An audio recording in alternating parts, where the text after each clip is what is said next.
I will show you the real Queen Camilla." The words didn't echo, yet they struck like thunder. They came not from a seasoned courtier or defiant royal rebel, but from a child, Princess Charlotte. Her parents, Prince William and Princess Kate, turned sharply, unsure if they had heard her correctly. But the look on Charlotte's face removed all doubt. She wasn't playing. She wasn't confused. She was making a declaration, and it carried the quiet fire of something she couldn't ignore anymore. It wasn't just what she said, but how she said it. Calm, steady, as though the burden of knowing something others didn't had weighed on her far too long. Her eyes didn't waver, her voice didn't shake. And that, more than anything, rattled William. He stared at his daughter as if seeing her for the first time, not as a little girl, but as someone bearing witness to something he thought was well hidden from youthful eyes. Kate, ever the calming presence, kneeled beside Charlotte and spoke in a measured tone. "Darling," she whispered, "you have to be careful. People are always listening." But Charlotte didn't flinch. Instead, she lowered her voice even more and said something even more unsettling. "I hope the whole world sees it." What had begun as a walk through a royal corridor had turned into something much more, a line in the sand drawn by a child who had seen too much, heard too much, and felt a need to speak out. And this wasn't a tantrum. It wasn't mischief. It was clarity. The kind of clarity that only comes from witnessing a truth no one expected you to notice. That moment left her parents speechless, not because of what she claimed, but because, deep down, they knew there was no confusion in her voice. Charlotte wasn't asking questions, she was issuing a warning. As the silence stretched on, so did the weight of her words. Royal halls have long hidden whispers, affairs, betrayals, doubts, all buried beneath tradition and titles. But sometimes, a child sees what adults ignore. And sometimes, that child doesn't stay silent.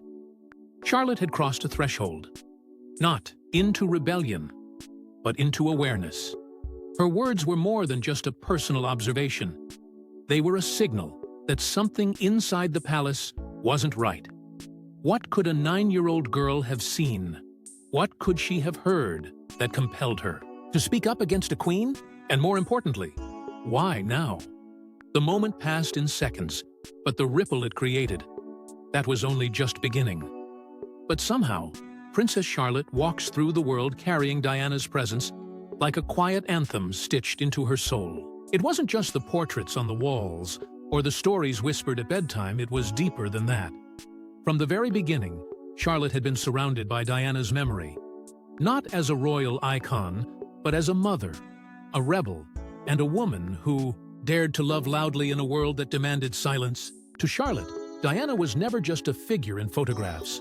She was something sacred, something that lived in the way her father looked away whenever her name came up, in the tears that filled his eyes when no one else was watching, and in the rare moments when he chose to speak not as a prince, but as a son, still haunted by loss. Those stories of warmth, kindness, and fierce compassion became part of Charlotte's foundation. She didn't need to know the headlines to understand the truth. She could feel it in the way her father described his mother, in the gentleness that filled the air whenever Catherine shared tales of Diana's charity work, her laughter, her heartbreak. Charlotte absorbed it all. And over time, she began to understand that being royal wasn't about titles or crowns. It was about how you treated people when no cameras were watching. Diana had once been called the People's Princess, not because of her power, but because of her heart. And that legacy, raw, vulnerable, unpolished, felt far more real to Charlotte than the rehearsed smiles and polished protocols she saw elsewhere. And yet, there was another queen in her life, one who wore the crown but didn't carry the same warmth. Charlotte noticed the difference. Camilla rarely spoke about Diana. She moved with caution, with a silence that felt too controlled. Her presence, while respectful, lacked the ease that Diana's stories carried. Camilla was part of the institution, efficient, composed, dignified. But where Diana had brought color, Camilla seemed to move in grayscale. And though Charlotte was still a child, she saw the contrast clearly. One woman had moved people to tears with a single touch. The other moved through rooms like a shadow of duty. And then there was her name, Charlotte Elizabeth Diana. A name that told the world everything without needing explanation. A name her father had chosen with trembling hands. A name her mother had whispered with care. Diana's name didn't just sit on the end like an afterthought. It anchored her. It reminded everyone who looked at her that she came from a woman who had dared to be more than what the crown demanded. Charlotte knew what it meant, not in political terms, but in emotional ones. She was Diana's granddaughter, and somewhere, deep inside, she felt a responsibility not to live like a royal, but to love like her. And that's what made her whisper in the hallway so piercing, because behind it wasn't just a moment of rebellion. It was a mirror, a reflection of a legacy, refusing to be forgotten. And if she could feel Diana's truth so clearly, then what exactly was she seeing in Camilla? Could these echoes from the past be shaping the way Charlotte sees the monarchy's present and future? Children are often dismissed in adult spaces, presumed to be too young, too distracted, too innocent to grasp the gravity of the conversations swirling around them. But Charlotte is not like most children. Behind her composed demeanor lies a mind far more observant than the royal family anticipated. She watches, she listens, and sometimes what she hears echoes louder than anyone intended. One evening, during our fights, what was supposed to be a quiet gathering among senior royals, Charlotte was nearby unnoticed, quietly reading in a corner. But her ears caught something. Words spoken in hushed tones, not meant for the ears of a child, and certainly not the ears of a future royal with a memory sharp enough to recall them word for word. Camilla's voice carried, unmistakable and sharp. She wasn't angry, just deliberate. She spoke of William, not as a devoted wife praising her stepson, but as a critic behind closed doors. Charlotte later recalled to her parents that Camilla questioned whether William had the strength, the foresight, the resilience to truly lead. She allegedly said it would be best if Charles remained on the throne as long as possible, even if his health declined because, at least, in her words, he's reliable. The suggestion that her father, her rock, might be viewed as unfit by the woman now crowned queen lit a fire in Charlotte that no one saw coming. It wasn't just what she heard, it was the way she repeated it. Calm, exact, without exaggeration. Her words weren't confused or speculative, they were chilling in their clarity. She told William and Kate precisely what Camilla had said, and how she said it. There was no trace of misunderstanding, just a haunting sense of betrayal. And while William tried to remain composed, the impact was unmistakable. The conversation wasn't just about opinion, it was about influence, power, undermining. And the fact that it reached Charlotte's ears by accident or perhaps fate made it all the more devastating. But what's even more remarkable is that Charlotte didn't shrink from what she had overheard. She didn't bottle it up. She brought it forward, not to gossip, but because, in her words, it didn't feel right. That small phrase carried the weight of everything. She understood, in her own way, that silence could be dangerous, that letting someone question her father's future in secret was more than unfair. It was destabilizing. In her young mind, loyalty to family wasn't optional. It was sacred, and yet, this moment cracked open something deeper. If Camilla felt this comfortable expressing such doubts behind closed doors, what else had been said? Who else had been listening? And what role was she truly playing in shaping the monarchy's internal dynamics? Charlotte's revelation wasn't just a child's observation, it was a warning shot. A sign that even the most guarded palace walls couldn't contain everything forever. As whispers turn into questions, the outside world begins to sense the shifting tide. Camilla's public image may be polished, refined, carefully curated. But behind the palace gates, how is she truly perceived? And more importantly, what happens when the next generation starts asking the questions no one dared to voice before? From scandal to sovereignty, Queen Camilla's path to the throne is unlike any other in modern royal history. She was never supposed to wear a crown. In fact, for years, she was the woman the public whispered about, the other woman, the outsider, the controversial figure hovering at the edges of Britain's most watched marriage. But time, strategy, and relentless royal recalibration turned that narrative on its head. Today, Camilla walks beside King Charles not just as a wife, but as Queen Consort, a title that once seemed unimaginable. Her transformation wasn't just personal. It was a carefully orchestrated rebranding of both image and intention. But behind the glittering titles and diplomatic smiles lies a deeper, far more conflicted story. The public has never spoken with one voice when it comes to Camilla. Surveys over the years paint a divided picture. Some accept her with cautious respect. Others still carry the ghost of Princess Diana in their expectations. To many, Camilla's rise has always felt like an uncomfortable rewrite of history. Trust, once broken, hasn't fully healed. Approval ratings have fluctuated, rising slightly in recent years, especially after her quiet dedication during Charles's health crisis.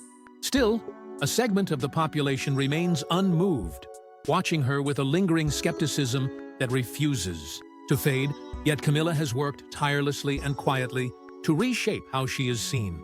She has taken on patronages with care, never trying to mimic Diana's style, but rather positioning herself in softer, less emotionally charged arenas: literacy, domestic violence support, osteoporosis awareness. These causes, though deeply worthy, were also strategically selected. They allowed her to lead without controversy, to engage without comparison. Behind the scenes, her calendar has filled with appearances, school visits, and charity dinners. She has smiled, listened, and spoken thoughtfully, but always within a tightly controlled frame. Nothing too bold, nothing too exposed. The risk of misstep was far too high. The royal family, too, has played its part. Over the years, official communications began to include Camilla more prominently. Photographs were curated, captions adjusted. She was no longer the second row, she was the queen-in-waiting, and then, simply, the queen. Public celebrations like the Platinum Jubilee and King Charles's coronation solidified that status visually and ceremonially. And yet, beneath the surface of this carefully constructed image, something remains fractured. Because while the public may now applaud Camilla's composure, those inside the palace, particularly the younger royals, may see a different side. Polite, reserved, present, but never quite emotionally available.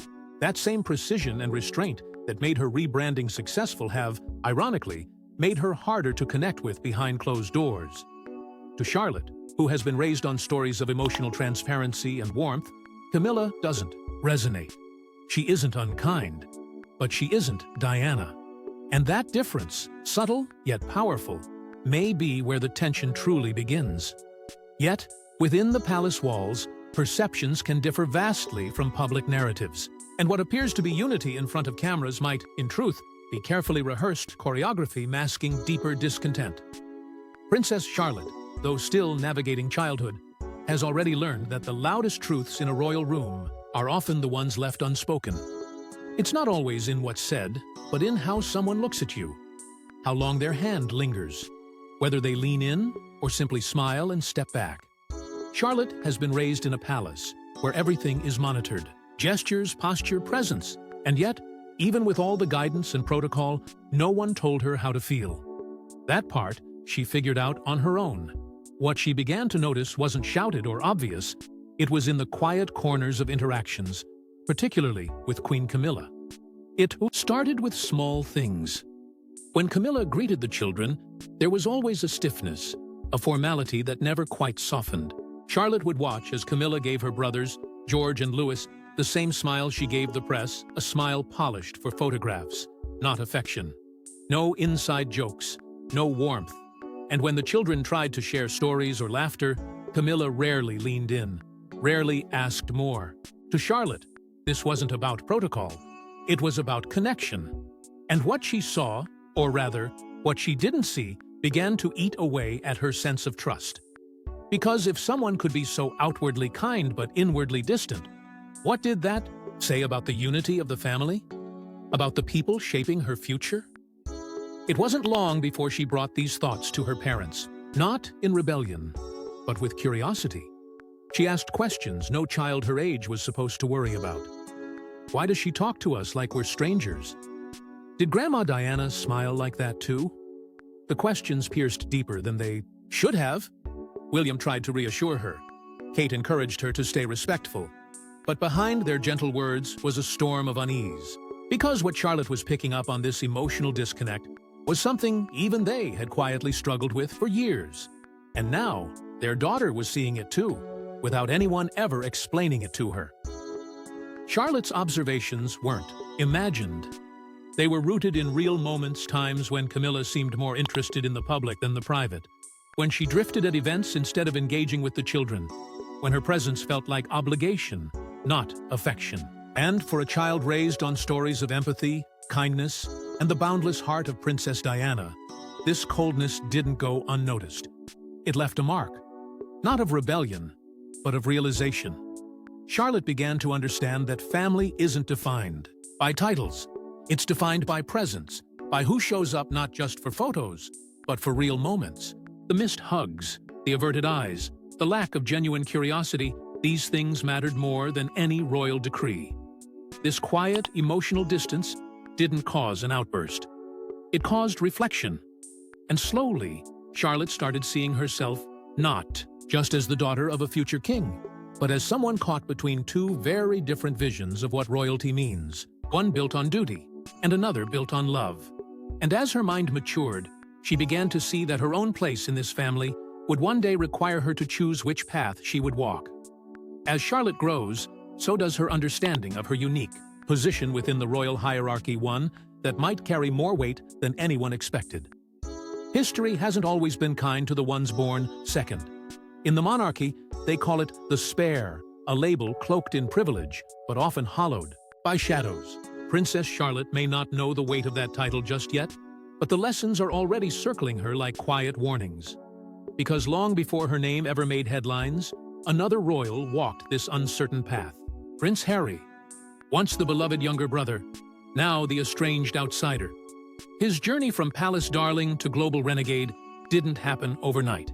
It was built on years of silence, comparison, and an identity forged in someone else's shadow. And Charlotte's parents know that story all too well. Prince William watched his brother struggle to define himself beyond royal handshakes and second-row status. He saw what happens when the institution wraps a child in velvet, but forgets to teach them who they are without a crown. And Catherine, too, understands the cost of being constantly scrutinized, of walking on glass for approval that never comes freely. So when it came to raising Charlotte, they made a silent vow this child would not be defined by what she wasn't. She would not grow up believing her worth was tied to her place in a line of succession. She would not become the next cautionary tale. Instead of limiting her world to royal obligations, they opened doors to something more grounded. Charlotte was given a balanced royal structure, yes, but also emotional depth.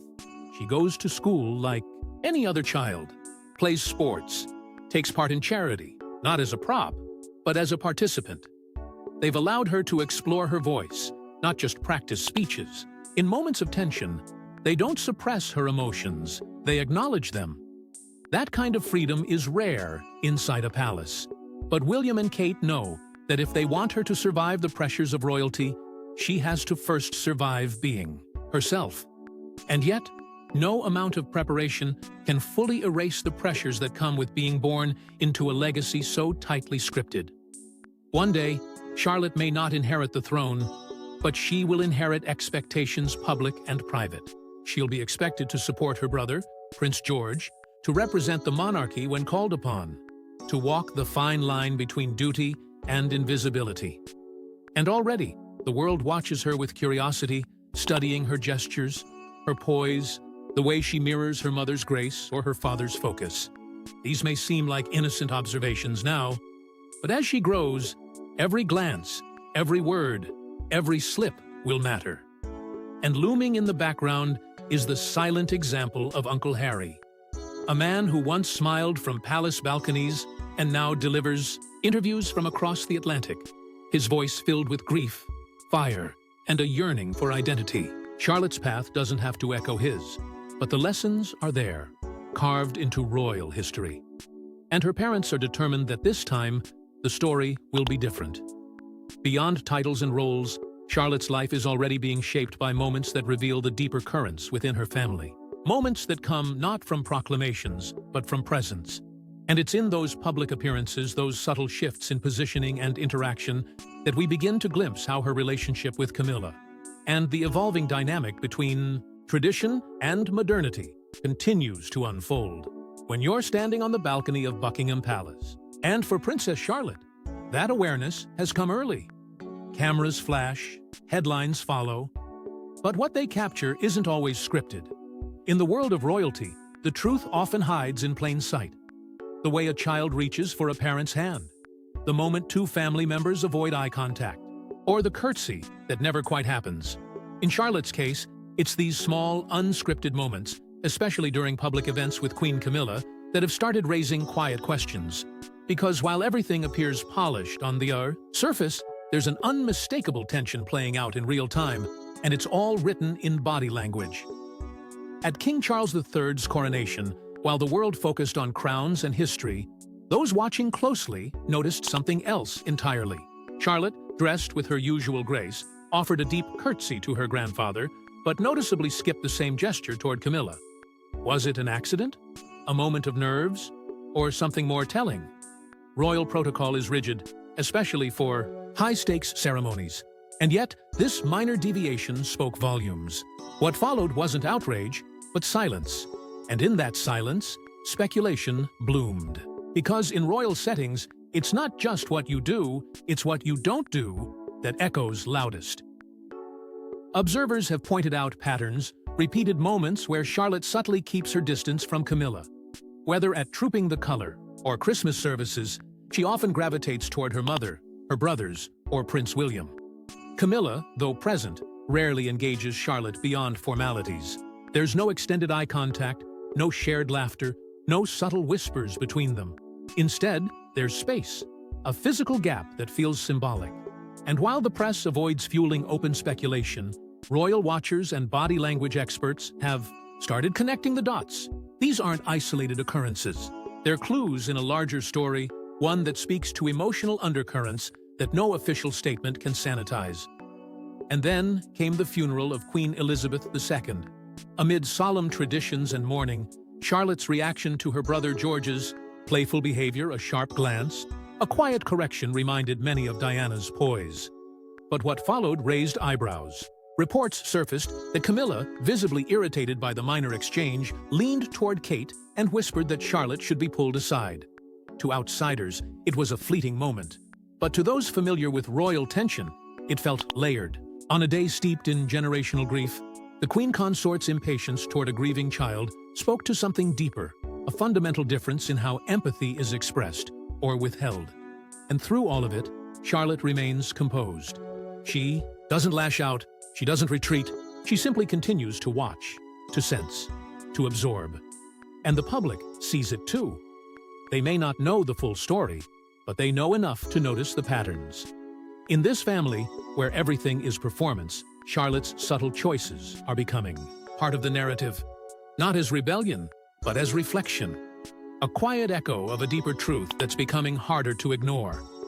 As the monarchy evolves, so too does the role of its youngest members. And what Charlotte is signaling now may be the earliest signs of a new kind of royal, not one bound by protocol, but shaped by perception, memory, and an unwavering sense of who truly deserves a crown.